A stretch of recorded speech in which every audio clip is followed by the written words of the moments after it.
Ya, hermanos. Bueno, seguimos en nuestro sermón basado en la teología del pacto.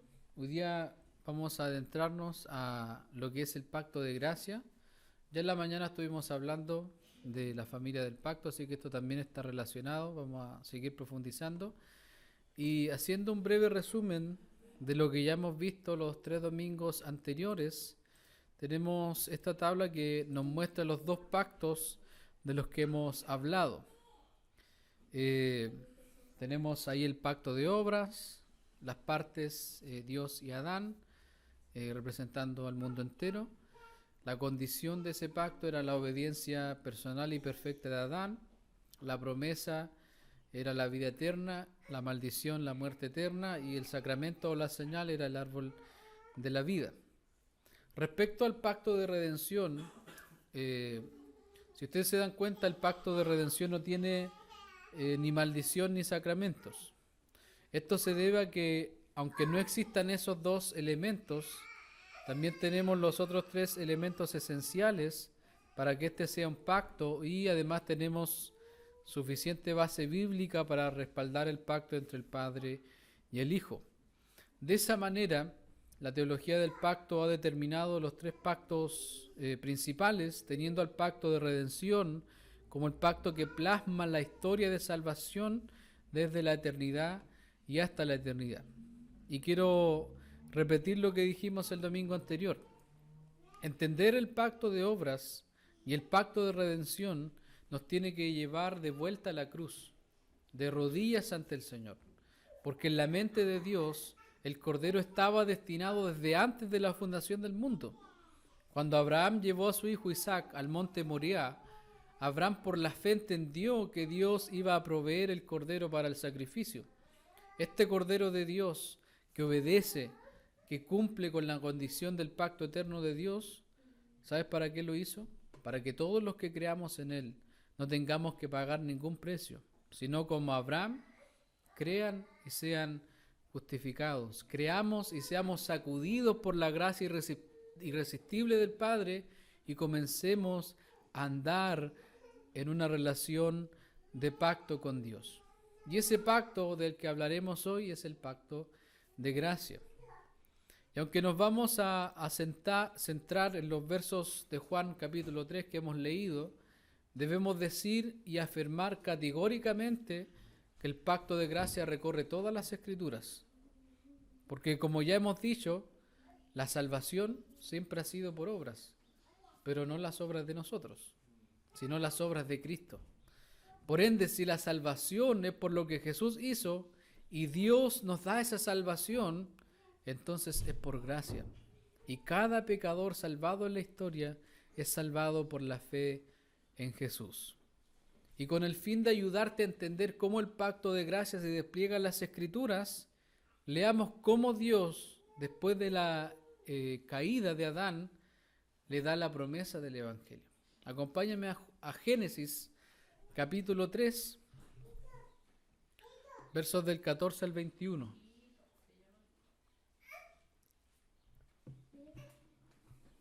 Génesis capítulo 3, versos del 14 al 21.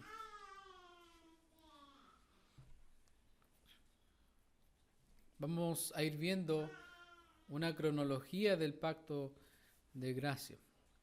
Dice, y Jehová Dios dijo a la serpiente, por cuanto esto hiciste, maldita serás entre todas las bestias y entre todos los animales del campo. Sobre tu pecho andarás y polvo comerás todos los días de tu vida. Y pondré enemistad entre ti y la mujer, y entre tu simiente y la simiente suya.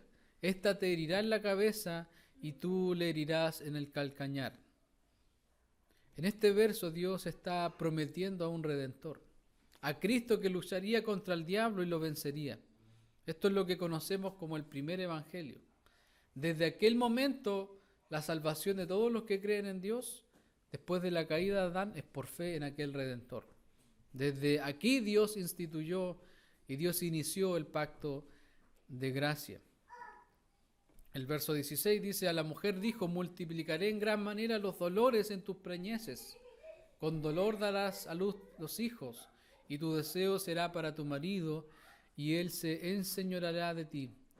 Y el hombre dijo: por cuanto obedeciste a la voz de tu mujer, y comiste del árbol que te mandé diciendo, no comerás de él, maldita será la tierra por tu causa, con dolor comerás de ella todos los días de tu vida, espinas y cardos te producirá, y comerás plantas del campo. Con el sudor de tu frente comerás el pan hasta que vuelvas a la tierra, porque de ella fuiste tomado, pues polvo eres y al polvo volverás. Y llamó a Adán el nombre de su mujer Eva, por cuanto ella era madre de todos los vivientes. Y Jehová Dios hizo al hombre y a su mujer túnicas de pieles y los vistió. Si ustedes se dan cuenta, en el verso 20 dice que Adán llamó a su mujer Eva.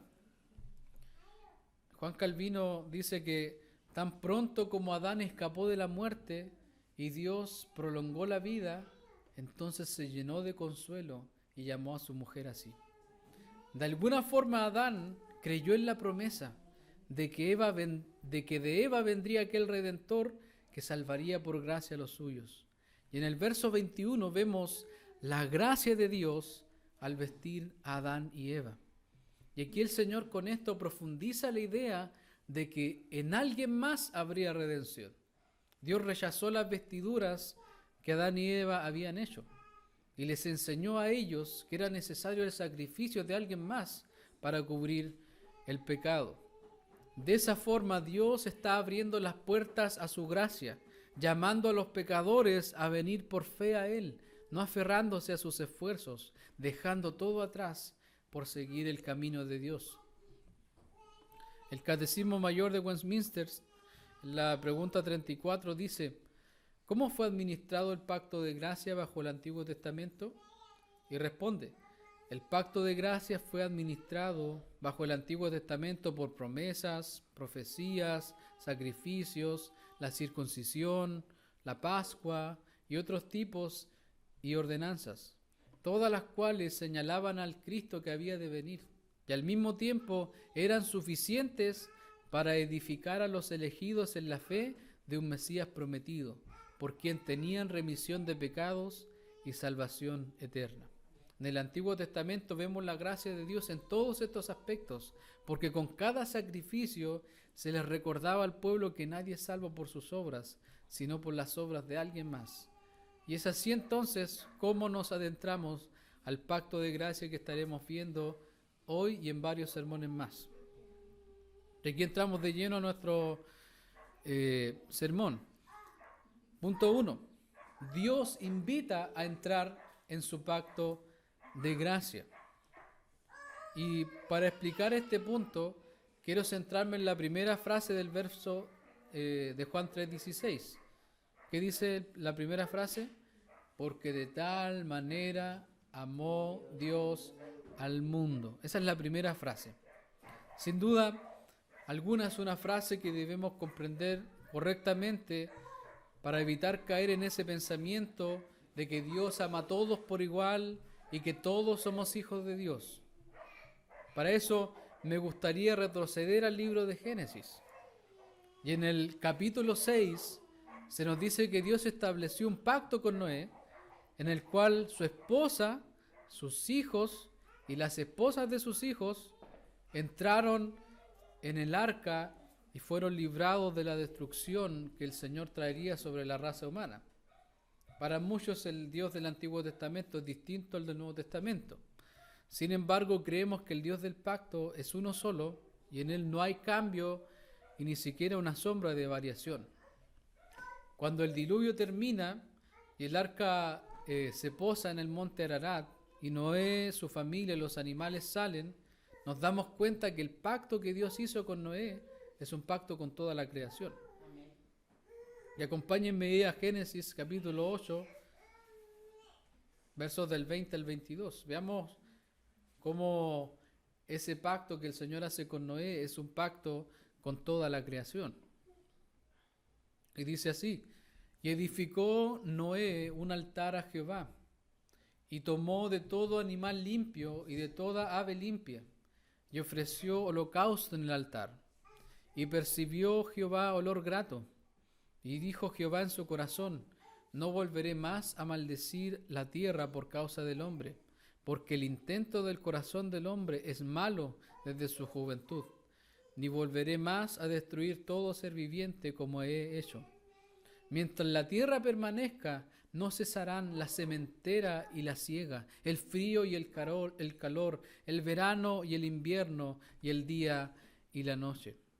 Entonces lo que el Señor está diciendo es que a pesar del pecado del hombre, Dios bendijo al mundo haciendo que la vida sea posible en la tierra. Dios es quien da semilla al agricultor y el pan al que come. Si nuestra vida tiene valor, es porque nuestro valor proviene de la imagen de Dios. Andrew Kubenhoven dice: en el pacto con Noé, Dios mantiene al mundo pecaminoso y caído como escenario sobre el cual Él desarrollará su plan de salvación. De ahí en adelante, el mundo entero existe bajo la promesa de la fidelidad de Dios. Cada vez que vemos un arco iris, cada vez que vemos el arco de Dios en las nubes, podemos recordar la promesa de la fidelidad del Señor. Mateo 5:45 dice: Dios hace salir su sol sobre malos y buenos, y hace llover sobre justos e injustos. Lo que vemos ahí es la realidad del amor benevolente del Señor, que todos los seres humanos experimentan. Y si nos quedamos solamente con la parte que leímos del verso 16, si tomamos solo esa frase, porque de tal manera amó Dios al mundo, podría ser peligroso, porque podríamos llegar a una contradicción, porque en otras partes de las Escrituras se nos enseña que Dios está airado contra el pecador todos los días. A lo que me refiero con este primer punto es que en un sentido el pacto de gracia es un pacto abierto a todo el mundo, porque en la benevolencia del Padre Él desea que todos los hombres sean salvos y vengan al conocimiento de la verdad, como dice 1 de Timoteo 2:4. No es una invitación exclusiva para los elegidos, sino que es una invitación para todo el mundo. Juan Calvino, en su comentario de Juan, dice que se ha empleado el término universal, el mundo, para cualquiera, tanto para invitar a todos indiscriminadamente a participar de la vida, como para cortar todas las excusas de los no creyentes. Tal es la importancia del término mundo que anteriormente usaba, porque aunque no se encontrará nada en el mundo que sea digno del favor de Dios, sin embargo, Él se muestra reconciliado con el mundo entero, cuando invita a todos los hombres, sin excepción, a la fe de Cristo, que no es más que una entrada a vida, una entrada al pacto de gracia. Desde Génesis 3, como dijimos, la puerta ha estado abierta al mundo entero al pacto de gracia. Sin embargo, debemos decir lo siguiente antes de entrar al siguiente punto. Que Dios esté invitando al mundo entero al pacto de gracia no significa que por esto ya todos están dentro del pacto de gracia. Hay una diferencia entre estar invitado y estar dentro. Una cosa es recibir la invitación a una boda y la otra cosa es ir y participar en la boda. Lo que sí debemos decir es que Dios llama a todos, porque todos sin Cristo están caídos y fueron rebeldes al pacto de obras. Todos los que no están en Cristo están muertos en Adán. Volvemos al texto central. La otra frase: porque de tal manera amó Dios al mundo que ha dado a su Hijo unigénito. ¿Te das cuenta de la relación entre el pacto de gracia, el pacto de obras y el pacto de redención? Adán quebrantó el pacto de obras, pero Dios, en lugar de matar a Adán y enviarlo al infierno el mismo día que pecó, ¿qué hizo Dios? Mostró su gracia. Ya en el solo acto de misericordia de no haberlo enviado al infierno que merecía, Dios ya estaba listo para declarar la promesa de que vendría el Redentor, y Cristo, de acuerdo al pacto de redención, dejaría su gloria, dejaría el cielo, tomaría forma humana, descendería a este mundo que Dios preservó y guardó luego del diluvio. Este mundo donde, a pesar de que el pecado estaba, Juan 1:9 dice que aquella luz verdadera que alumbra a todo hombre venía a este mundo. Ya hemos dicho que La teología del pacto es el hilo de oro que hilvana toda la Biblia, que une toda la historia de salvación. Pero lo que brilla de ese hilo, el brillo de aquel oro, es la luz de Cristo. Porque durante toda la historia la salvación siempre ha sido por la fe en Él. En ese sentido, entonces, Dios abrió el pacto de gracia al mundo e invita a venir a Él, porque Dios no ha dejado a nadie su luz del Evangelio. Pero esta invitación tiene un fin principal que vemos en el segundo punto, que es Dios hizo un pacto de gracia con los creyentes. Este aspecto es fundamental que podamos comprenderlo, porque aunque el Señor está llamando a todos a entrar al pacto de gracia, a ser parte de su familia, la realidad es que Juan 3:16 nos deja en claro el propósito de este llamado universal. La segunda parte del texto dice, para que todo aquel que en Él cree no se pierda, mas tenga vida eterna. Si Dios preparó el escenario de este mundo para desarrollar su plan, es para que todos los creyentes que pertenecen a su pueblo alcancen las promesas del pacto de gracia. Y para entender esto, sigamos viendo cómo el Señor desarrolla el pacto de gracia en la vida de Abraham. Miren lo que dice Génesis 12:3, acompáñenme ahí, el capítulo donde el Señor llama a Abraham.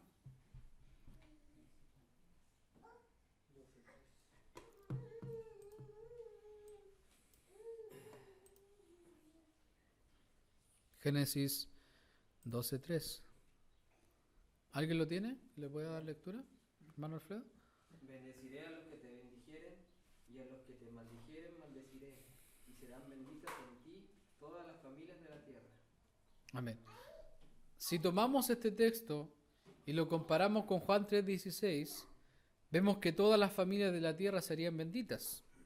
Esto no quiere decir que todos serían salvos, sino que también dice, los que te bendigan serán bendecidos y los que te maldigan serán maldecidos. Y sabemos que no somos benditos por creer en Abraham, sino por creer en Cristo y seguir el ejemplo de fe de Abraham.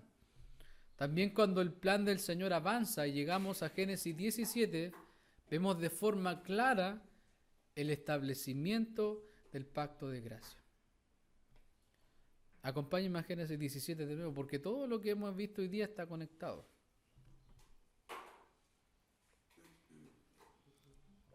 Génesis 17, el verso 4, hermano Javier. He aquí mi pacto es contigo, y serás padre de muchedumbre de gentes. Y el verso 7, hermana Joana, ¿lo tiene? 17, 7. Y estableceré mi pacto entre mí y ti, tu descendencia después de ti en sus generaciones, por pacto perpetuo para ser tu Dios y el de tu descendencia después de ti. Acompáñenme a ver este panorama. El pacto de redención abarca todo el plan eterno de Dios. El pacto de obras es establecido en Génesis 2:16. Y luego en Génesis 3, el hombre cae, pero el Señor inicia el pacto de gracia. Por eso es que Hebreos 11 nos da ejemplo de aquellos que tuvieron fe. Abel, Enoc, Noé también, de quien Hebreos 11:7 dice que cuando fue advertido por Dios acerca de cosas que aún no se veían, con temor preparó el arca en que su casa, su familia se salvase, y por esa fe condenó al mundo y fue hecho heredero de la justicia que viene por la fe. Es decir, Noé también creyó en Jesús. Entonces, cuando usted le hagan alguna pregunta, así como, oye, ¿cuál es el tiempo de la gracia? Usted responde desde que Adán cayó. Cuando Adán cayó, inicia el tiempo de gracia. Cuando Adán cayó, cuando Adán quebró el pacto de obras, Dios comienza a salvar por su gracia. Esta era la única forma. Si no, todos quedaban bajo el juicio eterno de Dios por sus pecados. Quizás le digan, pero yo tenía entendido que el Antiguo Testamento era porque estaban todos bajo la ley y la salvación era por obras. Y el Nuevo Testamento bajo la gracia. No funciona así. Por eso debemos profundizar esto. Y así llegamos a Génesis 17, el establecimiento del pacto de gracia. donde Dios forma la familia del pacto, llamando a Abraham como padre de muchedumbre de gentes, y el pacto es hecho con Abraham, su esposa y sus hijos. Y se le da la señal del pacto de gracia de este tiempo, que es la circuncisión. Ahí el verso 10 de Génesis 17 nos dice: este es mi pacto que guardaréis entre mí y vosotros y tu descendencia después de ti. Será circuncidado todo varón entre vosotros. Romanos 4:11 dice que Abraham recibió la circuncisión como señal, como sello de la justicia de la fe. Es decir, como una señal de que había puesto su fe en Cristo. Desde ese momento entonces todos los varones adultos que se circuncidaban lo hacían siguiendo el ejemplo de Abraham. Estos hombres se circuncidaban como una señal de que creían que Dios por su gracia justifica a las personas. Y el pacto de gracia que el Señor establece con su pueblo lo podemos resumir en la frase B de Génesis 17:7. Que dice Génesis 17:7, la frase B: para ser tu Dios y el de tu descendencia después de ti. Dios nos dice: yo soy tu Dios y el de tus hijos. No hablamos de una salvación por herencia, que porque un creyente tenga un hijo, ese hijo será salvo sí o sí. Porque eso es lo que pensaban los fariseos, que por ser descendientes de Abraham eran automáticamente salvos, pero estaban equivocados.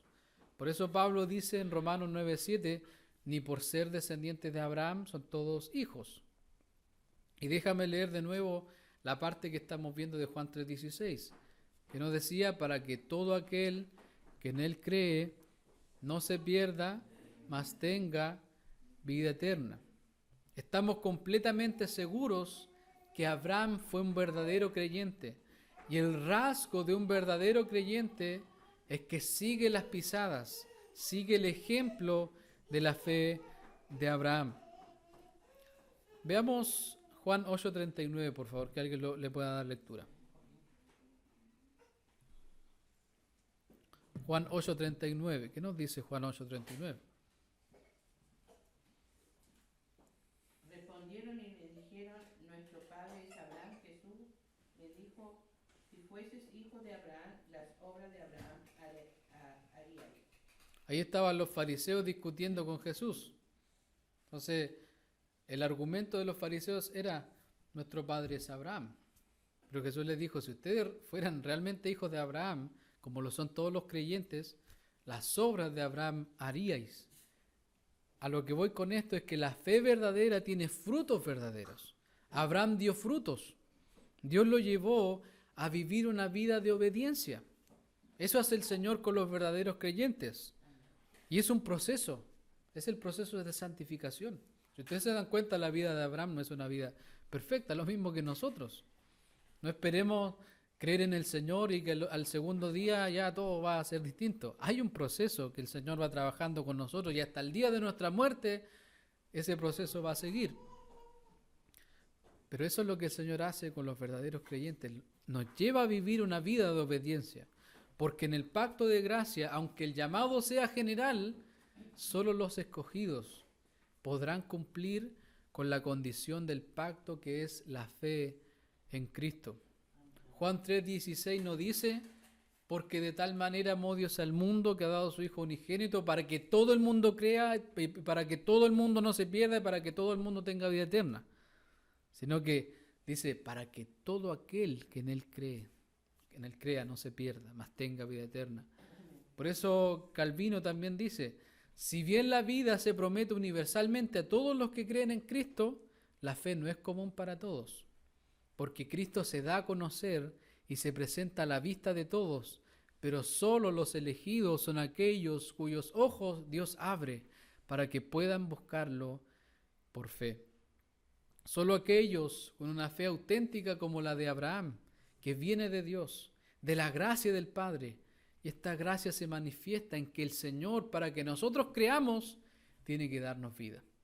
Tiene que regenerarnos por medio del poder de su Espíritu, y solo así seremos capaces de ver nuestro pecado, de ver toda la maldad que tenemos y tirarnos a los pies de Cristo ¿Y qué pasa con los verdaderos creyentes de acuerdo al texto? ¿Qué es lo que dice? Que no se van a perder, sino que van a tener vida eterna. Eso hace parte de la promesa del pacto de gracia que detallaremos en sermones posteriores. Estamos viendo, hermanos, de forma general los conceptos del pacto de gracia porque los vamos a desarrollar en varios sermones. Entonces, cuando vemos el pacto de gracia, la condición para entrar a la familia del pacto es la fe en Cristo. Abraham tuvo esa fe.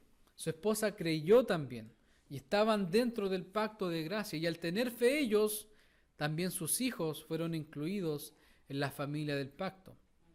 A esto le llamamos, escucha bien, una entrada legal al pacto de gracia. 1 Corintios 7:14 nos dice que por la fe del papá o la mamá, del que sea creyente, los hijos son santificados, son apartados, en el sentido de que están dentro del pacto de gracia, y al estar dentro del pueblo del pacto reciben bendiciones.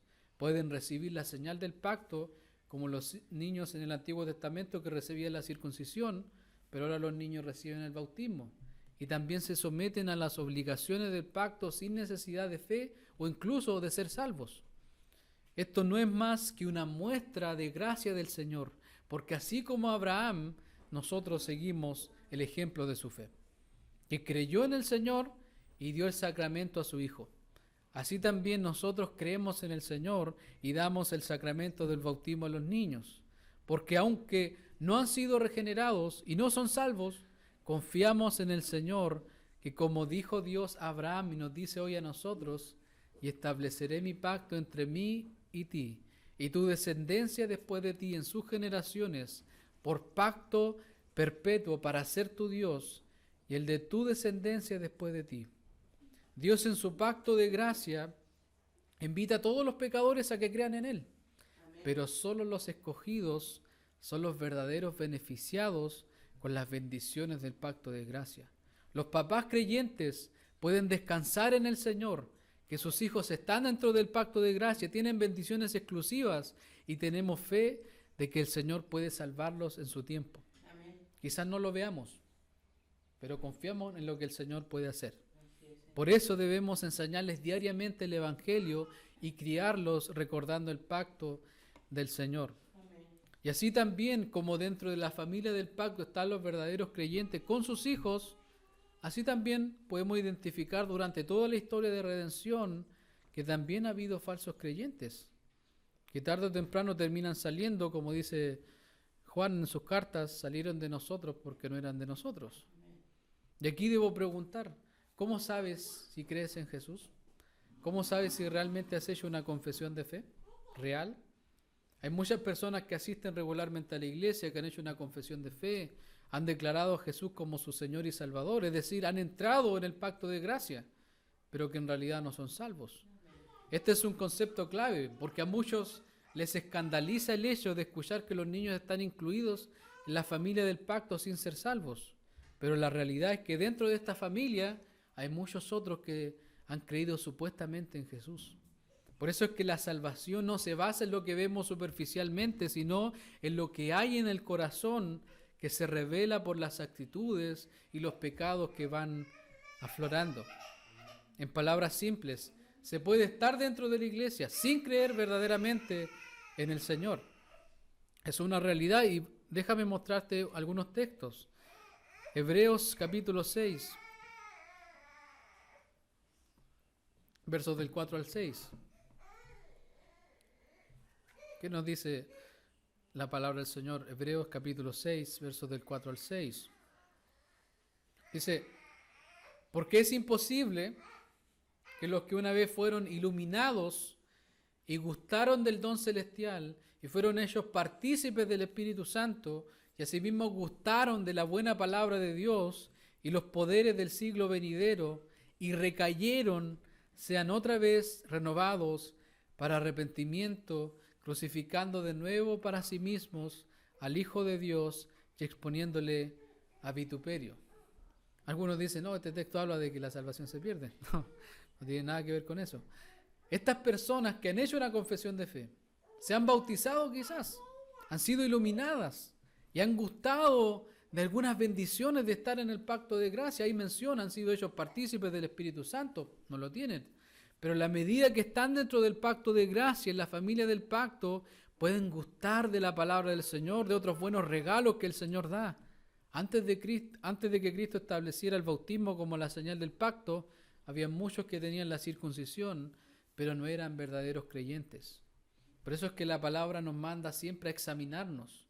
Y por eso es que siempre se debe predicar el evangelio que transforma los corazones. Porque no lo quiera Dios que alguno de nosotros aquel día le diga al Señor: no profeticé en tu nombre, no eché fuera demonios en tu nombre. Señor, si yo tenía la señal del pacto, yo estaba bautizado. 2 Corintios 13:5 nos dice: examinaos a vosotros mismos, si estáis en la fe, probaos a vosotros mismos, o no os conocéis a vosotros mismos que Jesucristo está en vosotros, a menos que estéis reprobados. Este es un resumen de quienes están dentro de la familia del pacto: los creyentes y sus hijos.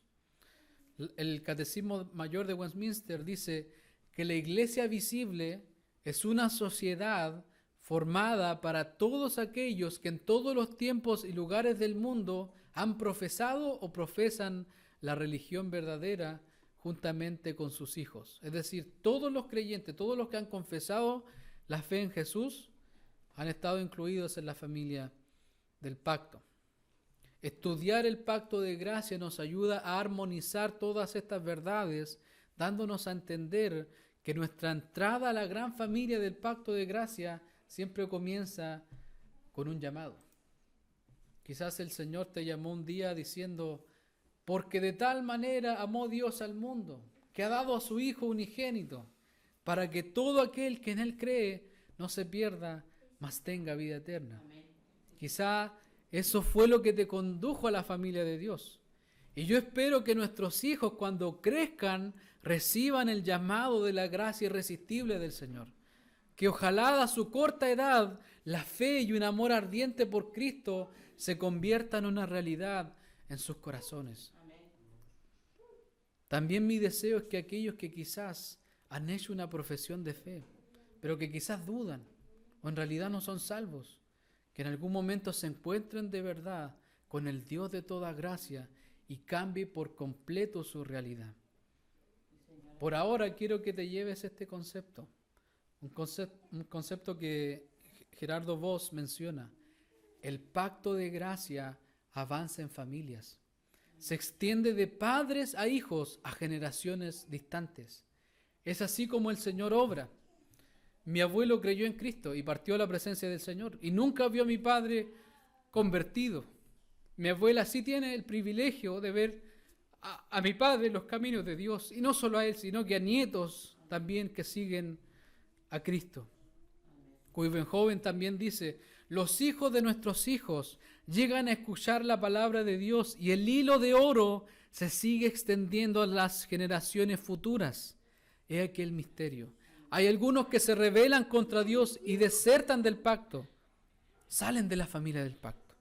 Sin embargo, Dios los mantiene bajo su mirada y años después, a veces hasta pasadas varias generaciones, Dios viene a demostrar que es fiel a sus promesas del pacto y lo hace bajo sorprendentes circunstancias.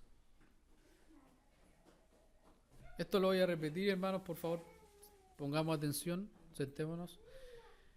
Los hijos de nuestros hijos llegan a escuchar la palabra de Dios y el hilo de oro se sigue extendiendo hacia las generaciones futuras. He aquí el misterio.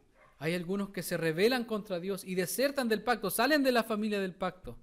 Sin embargo, Dios los mantiene bajo su mirada y años después, a veces hasta pasadas varias generaciones, Dios viene a demostrar que es fiel a sus promesas del pacto y lo hace bajo sorprendentes circunstancias. Esto lo ilustran los asombrosos testimonios que he escuchado de parte de jóvenes cristianos en China. Durante su niñez, prácticamente no sabían nada acerca de Cristo y del Evangelio. Sus padres no eran cristianos profesos y ellos crecieron en un ambiente ateo. Pero entonces algo misterioso empezó a ocurrir. Empezaron a recordar viejas historias de familia acerca de la fe cristiana de sus abuelos. Recordaban las oraciones de su abuela y las anécdotas que sus abuelos contaban sobre los misioneros que predicaban acerca de un tal Jesucristo. Algo comenzó a ocurrir en los corazones de estos jóvenes que los condujo a investigar más. Es muy probable que en una pequeña iglesia reunida en algún lugar, estos jóvenes hayan escuchado el Evangelio y que haya resonado en sus almas de una forma que nadie hubiera podido imaginar. Los lazos del pacto que habían estado dormidos durante tantas décadas volvieron a la vida como los huesos secos que Ezequiel usó para describir a Israel. Se arrepintieron de la incredulidad en la que habían sido criados y por la gracia de Dios se incorporaron al nuevo pacto y a la comunidad de la cual Cristo es cabeza. Es así como se cumple la palabra que hemos leído hoy. Porque de tal manera amó Dios al mundo, que ha dado a su Hijo unigénito para que todo aquel que en Él cree no se pierda, mas tenga vida eterna. Esta palabra que Dios predica al mundo desde Génesis 3 hasta hoy, donde invita a todos a venir a Él. Y a pesar de que no todos vienen, vemos la gracia de Dios al elegir a su pueblo, sus escogidos, y al llamarnos, también separa especialmente a nuestros hijos, porque serán ellos los que continuarán con el legado del Evangelio hasta que el Señor vuelva. No olvidemos el pacto de gracia donde Dios nos dice: yo soy tu Dios y el Dios de tus hijos. Amén y amén.